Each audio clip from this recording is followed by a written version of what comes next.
Salut les gars, j'espère que vous allez bien. L'année dernière, en partant en voyage, j'ai décidé de prendre le moins possible avec moi. Et il y avait deux objectifs. Le premier, c'était de simplifier mon voyage au maximum, en ayant le moins de choses possibles à avoir avec moi pour ne pas m'encombrer, bien sûr. Et le deuxième objectif, qui était un peu plus caché, c'était que j'avais vraiment envie d'apprendre à être moins matérialiste, de vraiment ressentir le besoin avant d'acheter des choses et d'arrêter de me définir avec ce que je possédais. Pendant un an, j'ai donc littéralement vécu avec un sac à dos de 21 litres. Et j'ai découvert quand même qu'il y avait des choses qui m'étaient en réalité pas très utiles, même avec le peu que j'avais déjà. Et aussi qu'il y avait des choses qui me manquaient. Et du coup, je me suis dit qu'il était peut-être temps de faire une mise à jour de mon équipement aujourd'hui qui est un peu plus orienté vers un style digital nomade. Parce que cette année, j'ai commencé à travailler en ligne pour continuer à financer mon voyage et mon équipement, il a petit à petit évolué. Et je me suis dit qu'il était enfin temps de vous faire part de mon équipement, de ce qu'il en est aujourd'hui. Voilà. Ça, c'est l'équipement que j'ai aujourd'hui à ce jour. Du coup, j'ai commencé par les sacs que j'ai actuellement. Le premier, c'est le sac de 21 litres de la marque Wanderer, que j'avais depuis le début en fait. Alors, il est super bien pour les équipements caméra, matériel technologique et tout ça, pour mon ordinateur. Sauf que le problème que j'ai remarqué, c'est qu'il est un peu trop fragile en fait. Et du coup, ça fait que en ce moment, je suis en train de recoudre à chaque fois ici, là. À chaque fois, je suis en train de recoudre ici la fermeture éclair. Parce qu'en fait, ça n'a pas tenu le coup en fait. Et ça a cassé ici, ici, même sur la petite poche, ça a cassé ici, là, ici. Bref, les fermetures au clair sont vraiment pas top sur ce sac-là. Ça m'embête un peu parce qu'en fait, même s'il y a une garantie dessus de la vie, genre c'est garanti à vie, ben là du coup, vu que je suis en Amérique du Sud, je peux pas le renvoyer en fait parce que ça me coûterait juste trop cher. Parce que tu dois l'envoyer à ta propre charge. Et depuis la Colombie jusqu'aux États-Unis, c'est trop cher. Et ensuite, quand il le renvoie, il y a encore des frais de douane à payer. Donc je me suis dit, bon, laisse tomber, pour l'instant, ce que je fais, c'est que je recoue. Et heureusement que je peux faire ça, sinon j'aurais dû jeter le sac. Et je vais attendre de rentrer en France pour pouvoir le renvoyer depuis là-bas et le faire réparer. Sinon, c'est un bon sac que je conseille. Maintenant, je regrette un peu d'avoir pris juste 21 litres. Je pense que si je devais refaire le choix, j'aurais pris un 31 litres. Mais bon, c'est pas grave. Et il passe à l'aéroport, sac cabine, c'est-à-dire sans payer. Même dans les compagnies aériennes, genre Ryanair ou des choses comme ça, il passe très bien. Sauf quand sauf quand ce truc-là, cette poche-là, elle est développée au maximum. Alors là, ça passe plus. C'est seulement quand la poche, elle est comme ça en fait. Voilà. Sinon, pour protéger la caméra, c'est top, je dirais. Je mets tout mon matériel technologique dedans. Le seul truc aussi que je déconseillerais, c'est que je pensais que ça allait le faire pour la randonnée. Et pour des randonnées de 1 heure ou deux qui sont pas trop difficiles, ça va encore en fait. Mais ensuite, en fait, le truc c'est que ce sac-là, il n'est pas fait pour être confort. Une fois que tu dépasses l'heure ou deux, ça commence à tirer sur les épaules. Ça fait que sur les longues randonnées, j'avais vraiment mal aux épaules ici. Il fallait que je fasse des pauses, sinon c'était atroce, quoi. Donc pour la randonnée, moi personnellement, je pense que j'achèterais un autre sac en plus que celui-là. Donc moi, ce que je ferais à l'avenir, c'est que j'aurais ce sac-là pour la ville et pour les petites randonnées où je sais que je vais prendre des prises de vue. Et sinon, pour les grandes randonnées, à la journée, je vais acheter un autre sac peut-être de 15 litres ou quelque chose comme ça, mais je prendrai un autre sac que celui-là. Et en fait, du coup, j'ai acheté un deuxième sac. J'étais arrivé au maximum des capacités de ce sac-là, c'est-à-dire que je pouvais vraiment plus rien ranger dedans. Et du coup, je me suis dit qu'il était temps que j'achète un deuxième sac parce que vu que je suis un peu plus digital nomade maintenant. Et de toute façon, au bout d'un moment, j'avais tellement de trucs sur ce sac-là que je devais payer l'aéroport 10 € environ pour emmener ce sac-là. Parce que j'avais la poche qui était développée, j'avais un autre sac en bas. Au bout d'un moment, j'ai dû commencer à payer parce qu'il y avait vraiment trop de choses qui étaient attachées à ce sac-là grâce à ses lanières et tout. Donc j'ai décidé que bon, autant acheter un deuxième sac. Et du coup, je suis parti chez H&M et j'ai acheté un sac comme ça qui a coûté 15 € environ. Deuxième chose qui est vraiment bien en ayant un deuxième sac en fait, que j'ai réalisé, c'est que quand je voyage par bus, en fait, ça me permet de mettre les affaires qui ne sont pas très importantes dans ce sac-là. Et tout ce qui est technologique, tout ce qui a de la valeur, je garde avec moi dans ce sac-là en fait. Et ce sac-là, comme il est petit, je peux l'emmener avec moi dans le bus. Alors qu'avant, c'était vraiment la galère parce que j'avais peur à chaque fois quand je déposais ce sac-là. Moi, ce que je faisais, c'est que je prenais ce sac-là avec moi, mais comme il était grand, bah, ça me dérangeait au niveau des pieds parce que je devais le poser au niveau des pieds. Et quand on ne m'autorisait pas à faire ça, je le déposais dans la soute, mais à chaque fois, j'avais vraiment peur. Du coup, genre, regarder bien à chaque arrêt que personne ne me prenne mon sac. Donc vraiment, avoir un deuxième sac, en fait, ça me enlève tout le stress. Du coup, ce sac-là, je peux le garder avec moi, avec tout ce qui a de la valeur, les caméras, mon MacBook et tout. Et ça, je le mets dans la soute. Et je suis là, vraiment, si je le perds, c'est pas grave, c'est juste que je me retrouverai cul nu, quoi, et que j'aurai plus de vêtements de rechange ou des choses qui sont pas trop graves, en fait, tout simplement. Voilà. Donc avec ces deux sacs-là, maintenant je voyage. Le seul inconvénient maintenant que je suis un peu moins minimaliste, mais vu que je suis un peu plus sédentaire maintenant, que je rayonne au lieu de voyager tout le temps en laissant mes affaires, en fait je peux prendre juste ce petit sac et ça dépend de ce que je fais ensuite. Donc maintenant je vous ai expliqué mes sacs, on va passer à mes vêtements et il y a eu beaucoup de changements à ce niveau-là aussi. Ok, du coup, alors, mes vêtements. Il y a eu pas mal de changements à ce niveau-là. Du coup, j'aimerais d'abord faire un retour sur la marque Seagull. Donc la marque Seagull, c'est une marque française dont j'étais vraiment fan quand j'ai débuté mon voyage. Et j'avais pratiquement acheté tout chez eux. C'est-à-dire mes t-shirts, mon hoodie, un pantalon, short, mes boxers, chaussettes, tout j'ai acheté chez eux. Parce qu'en fait, la spécificité de cette marque française, c'est qu'elle fait des vêtements en laine mérinos en fait. Et la laine mérinos, il y a beaucoup de qualité dessus. C'est antibactérien, ça pue pas, même si tu le laves pas pendant 2-3 jours, une semaine. Parfois, j'ai porté des vêtements pendant une semaine, ça avait aucune odeur. 디스커스팅한 냄새가 나요. Ça sèche vite et c'est thermorégulant. Donc il y a plein de qualités dessus, mais le problème, c'est que c'est fragile. Alors je ne sais pas si c'est la marque qui est fragile. Et le deuxième défaut que j'ai constaté aussi, c'est que tu dois faire attention quand tu laves tes vêtements. Et ça peut être un peu difficile parce que ces vêtements-là, ils sont fragiles. Donc moi, ce que je faisais, c'est que je les lavais à la main et tu dois pas les faire sécher. Donc ça, c'était pas trop un problème pour moi puisque je voyageais en Amérique du Sud. Donc ce que je faisais, c'est que je les faisais sécher au soleil, quoi, tout simplement. Mais si jamais tu veux des vêtements qui soient prêts rapidement, tu peux pas les faire passer au sèche-linge. Donc, tous mes vêtements, je les range dans cette pochette. Ils rentrent tous dans cette pochette-là et que je vous conseille beaucoup. C'est vraiment un truc qui est pas mal. C'est la marque Eagle Creek. Et en fait, ce qui est bien, c'est que tu peux mettre tous tes vêtements et ensuite, tu as un zip pour le compresser. Et j'ai un deuxième sac de la marque Eagle Creek qui me permet de mettre mes sous-vêtements dedans, en fait. Tout rentre dans ces deux sacs-là.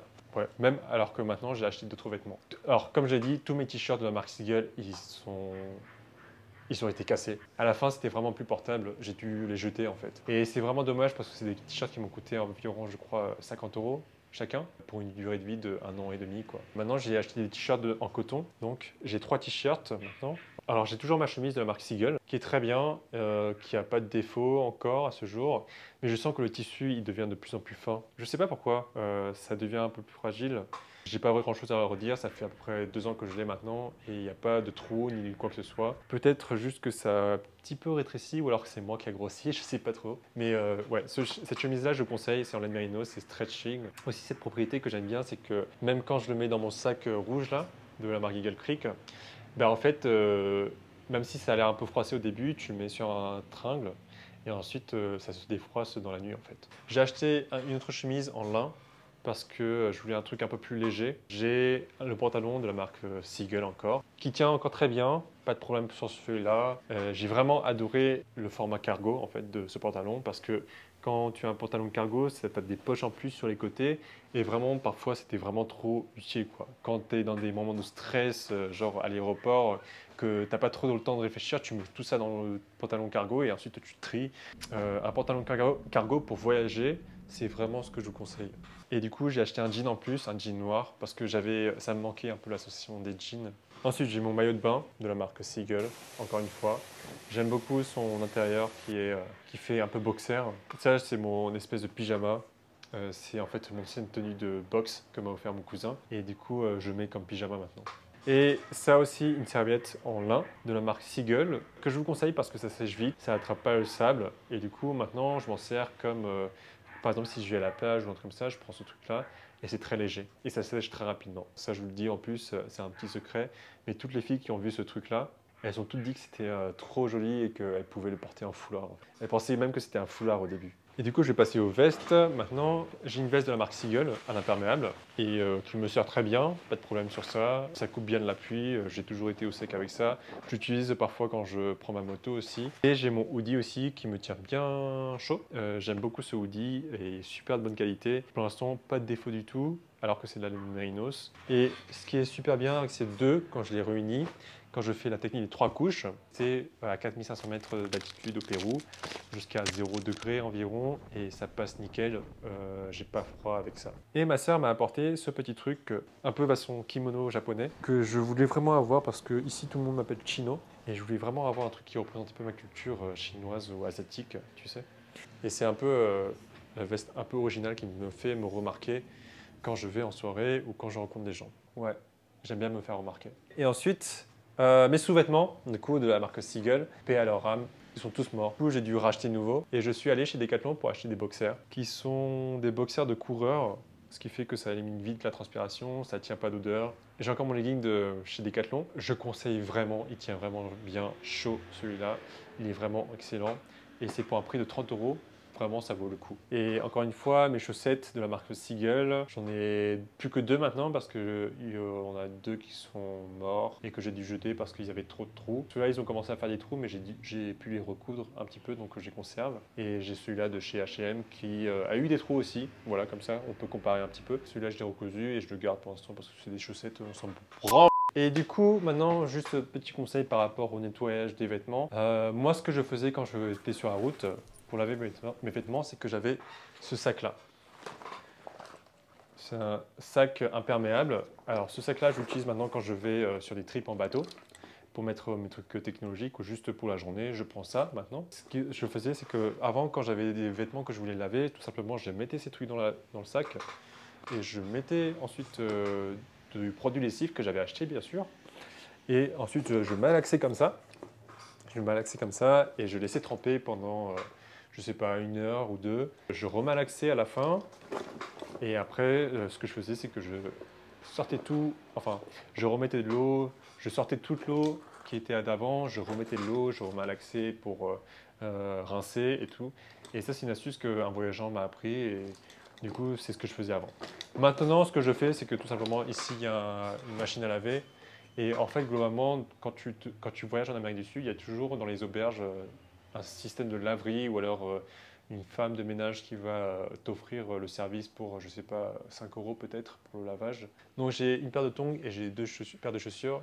Mes anciennes chaussures Nike, ben, elles m'ont bien servi 1 an et demi et maintenant elles sont vraiment cassées. Du coup j'ai dû acheter une nouvelle paire de chaussures. Maintenant j'ai une paire de chaussures de ville et j'ai celle-là, des chaussures de trek. Ah, c'est des Nike T-Rex que je vous conseille vraiment. Elles sont vraiment stylées et confortable. Et pour les treks, c'est vraiment génial d'avoir ces chaussures-là. Le seul inconvénient de ces chaussures-là, c'est pas des bons trucs à avoir quand il neige ou quand il fait froid. Mais sur la plupart des treks, c'est vraiment excellent, c'est léger, c'est super cool. Ok, passons à tout ce que j'ai pour la toilette générale et à ma trousse à pharmacie. Ok, donc ma trousse de toilette que j'ai acheté chez Muji, c'est transparent. Donc c'est vraiment cool parce que comme c'est transparent à l'aéroport, j'ai juste à déposer ça comme ça. Et j'ai pas à les mettre dans un sac plastique en fait, ou à les interchanger. Et c'est une des raisons pour laquelle j'ai acheté un transparent. Maintenant, en transparent, bien sûr, ça a l'air un peu plus sale parce que après, ça fait à peu près 1 an et demi que je l'ai maintenant. Et bien sûr, ça fait plus sale. De tout ce que j'ai gardé avant, je sais plus ce que j'avais. Au final, maintenant, j'ai plus qu'une brosse à dents, mon dentifrice et mon rasoir de la marque Philips One Blade que je vous conseille vraiment, vraiment, vraiment. Il est vraiment très pratique et la charge, elle tient vraiment trop longtemps. En tout cas pour moi, elle me tient 1 semaine environ, voire même 2 parfois, avant que j'ai besoin de le recharger. Mais après, le truc c'est que j'ai pas trop de poils moi, tu vois. Donc si tu as vraiment beaucoup de barbe, peut-être qu'un autre rasoir sera mieux. Et celui-là, je conseille vraiment. Et le savon et tout ça, j'achète tout ça sur place au besoin, quand j'en ai besoin. Et sinon, je me fais plus trop chier à choisir un savon spécifique. Je cherche plus trop à faire des trucs naturels. Disons que sur ce côté-là, je suis devenu un petit peu moins hippie. Alors, ensuite, trousse à pharmacie. Alors, j'ai beaucoup de choses à dire sur ce sujet-là. Moi, si je pouvais refaire ma trousse à pharmacie, je prendrais beaucoup, beaucoup moins de choses. Et il y a essentiellement 2 choses que je prendrais en plus. La première, et ça, je conseille vraiment, vraiment les gars, c'est mon conseil de voyage. S'il y a une chose que vous devez acheter en triple en France, c'est des probiotiques. Les probiotiques, c'est vraiment génial. À chaque fois que j'ai eu un problème avec la nourriture, des problèmes de ventre, des problèmes de diarrhée, dès que je sentais que quand j'allais aux toilettes, ça passait un petit peu moins bien, je prenais ça pendant 1 ou 3 jours, à raison de 2 ou 3 fois par jour. Et franchement, je vous jure que j'ai jamais eu trop de diarrhée grâce à ça. Et ça, c'est vraiment un truc que je vous conseille, les probiotiques. Achetez-en au moins 2 ou 3 à emmener avec vous.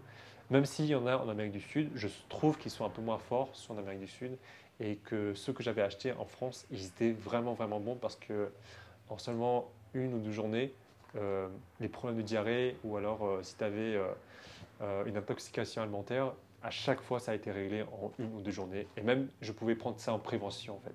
Dès que je sentais que j'avais mal au ventre ou un truc comme ça, je le prenais et ça passait nickel. Donc vraiment, mon conseil, prenez les probiotiques en France, achetez-les.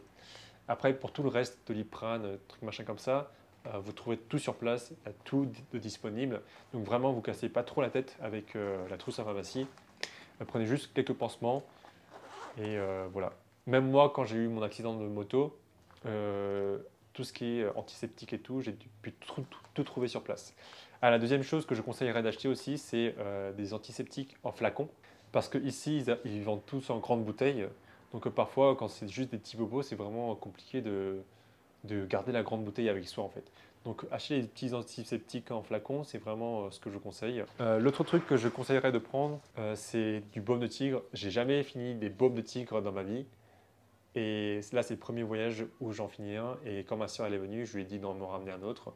Le baume de tigre, c'est vraiment super bien pour tout. Moi, je conseille d'en prendre un blanc et un rouge. Ça dure à peu près 1 an. Et le blanc, par exemple, il me sert pour les piqûres de moustiques. Et le rouge, j'en ai plus. Mais pour tout ce qui est douleur musculaire, quand tu as un problème après une randonnée, un truc comme ça, c'est vraiment cool, c'est vraiment efficace, ça fait vraiment du bien. Il y a eu pas mal de changements aussi au niveau des trucs que je possède maintenant, au niveau technologique. Le plus important, la triste histoire, c'est que je me suis fait voler mon MacBook au Pérou. Donc j'ai failli rentrer à ce moment-là parce que j'avais besoin d'un MacBook pour travailler. Et ce qui s'est passé, c'est que ma sœur, Maciel, elle est venue et elle m'a apporté un nouveau MacBook. Et le truc, c'est que je voulais pas l'acheter ici. J'étais au Pérou à l'époque, j'avais regardé les prix.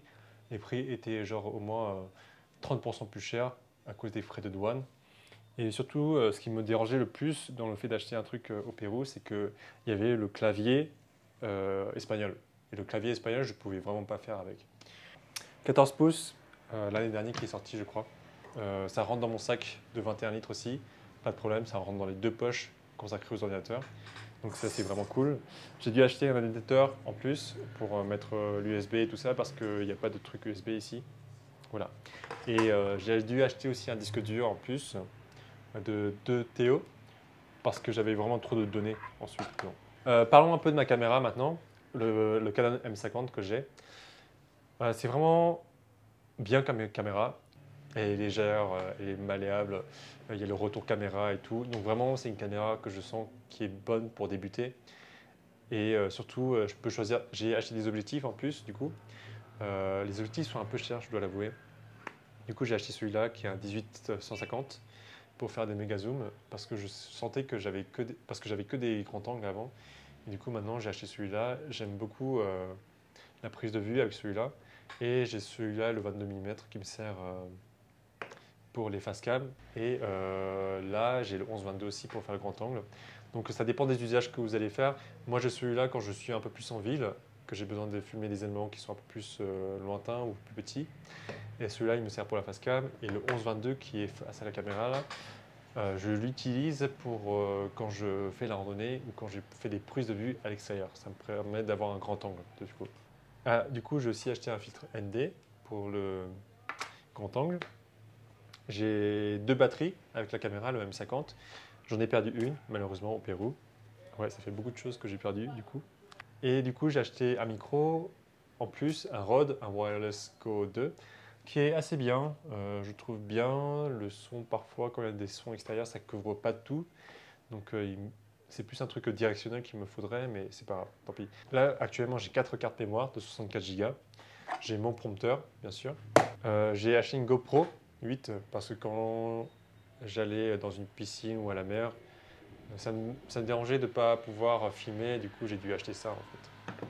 Ah, les images vont pas être belles les gars, je suis vraiment désolé. J'ai filmé trop tard aujourd'hui. Bon, c'est pas grave. Ce que je conseille aussi, c'est ça, c'est une petite pochette que j'ai achetée et où je mets tous les fils dedans. C'est vraiment pratique.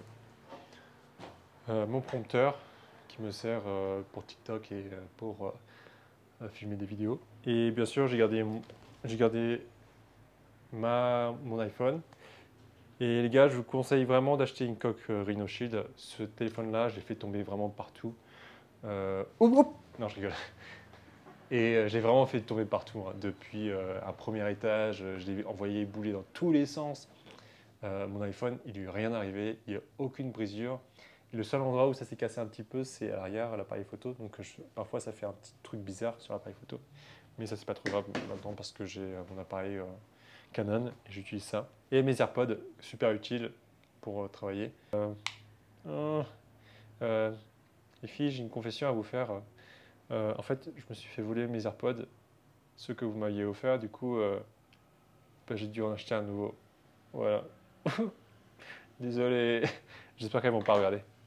Bon, si elles regardent, du coup, je le saurai. Donc voilà, maintenant que vous avez vu un peu la partie toute technologique que j'avais, je vais juste vous présenter quelques éléments en plus que j'ai. Donc j'ai acheté ça, c'est un AeroPress avec un grinder. J'en avais un peu marre en fait de boire du café qui était mauvais, surtout que j'étais en Colombie, en Amérique du Sud, où ils ont du très bon café. Donc j'ai décidé d'acheter un AeroPress en plus et un grinder pour acheter le café en grains. Et ça fait que je peux me faire un café n'importe où je suis. Ce que j'ai en plus maintenant, c'est que j'ai des baguettes chinoises. J'ai acheté des baguettes chinoises. Et j'ai aussi 3 boîtes en plastique que j'ai. Bon, je ne les ai pas ici avec moi parce que maintenant ils sont dans le frigo. Mais maintenant, ce que je fais, c'est que je fais la cuisine en avance. Donc, pour éviter de faire tout le temps la cuisine et que ça me fait perdre du temps, je prépare mes repas à l'avance. Pensez à prendre un cadenas et pas à code, à clé. Parce que le jour où je me suis fait voler mon MacBook, j'avais un cadenas à code. Et du coup, je me suis fait niquer. Voilà. J'ai toujours mon portefeuille de avant, bien qu'il soit un peu cassé.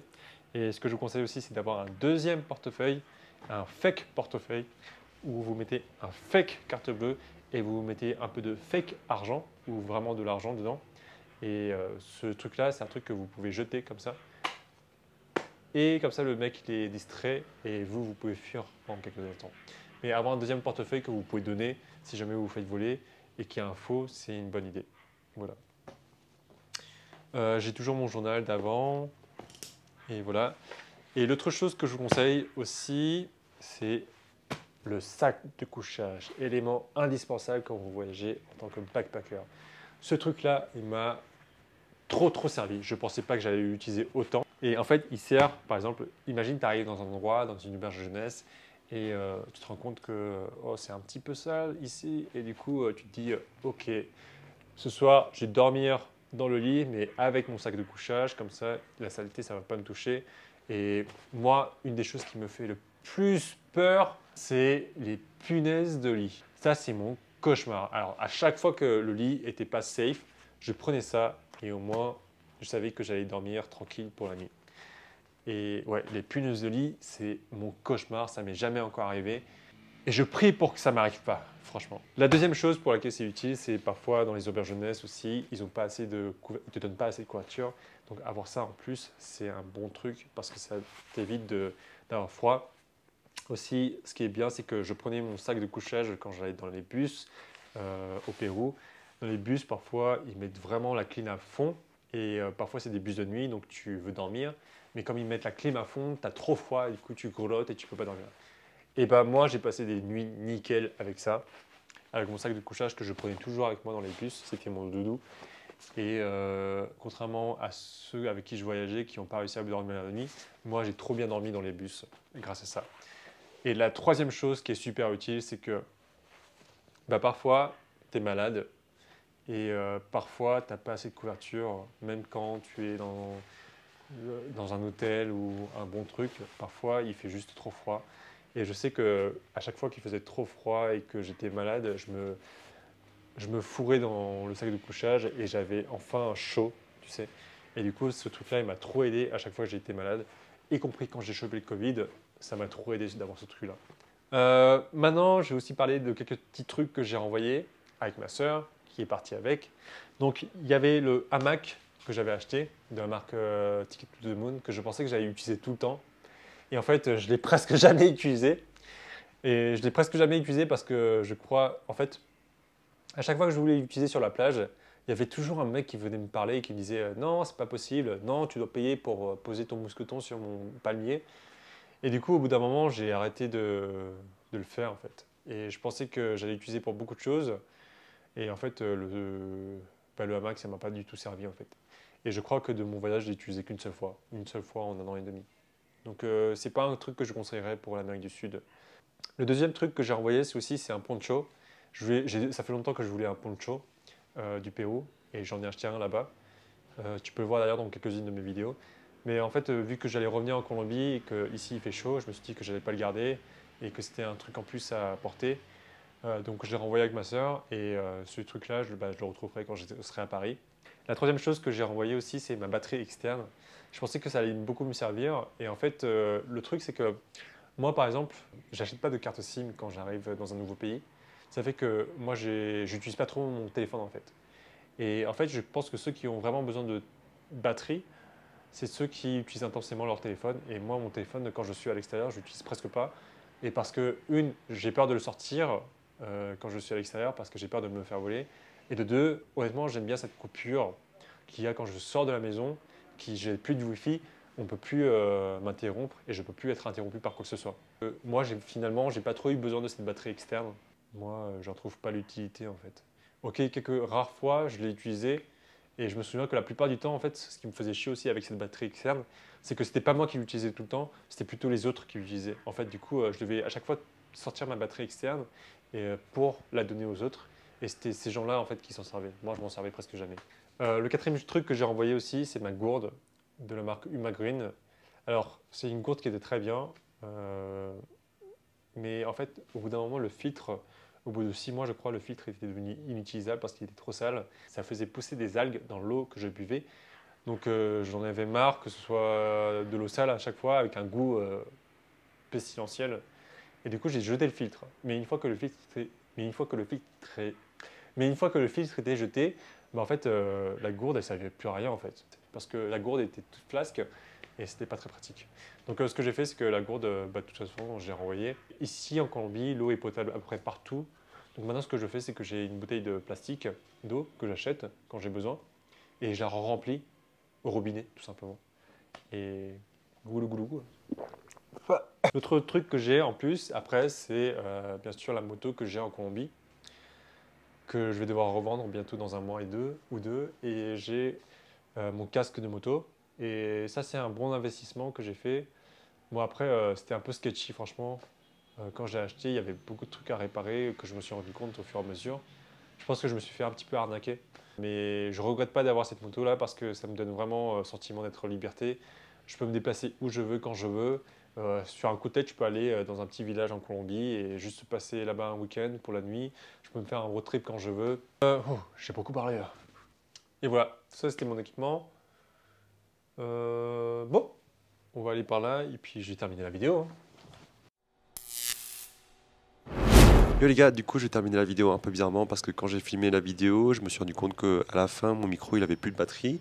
Donc en fait toute la partie finale que j'avais filmée elle est sans voix. Mais bref, du coup j'espère que cette vidéo vous aura été utile, surtout si vous préparez votre voyage à vous. Si vous avez des questions, n'hésitez pas à me les poser en commentaire. Et si jamais vous avez un truc spécial que vous aimez apporter durant vos voyages, n'hésitez pas à me le dire aussi. C'est peut-être un truc qui pourra m'inspirer pour mes prochains voyages. Et sur ce, ciao et à une prochaine vidéo.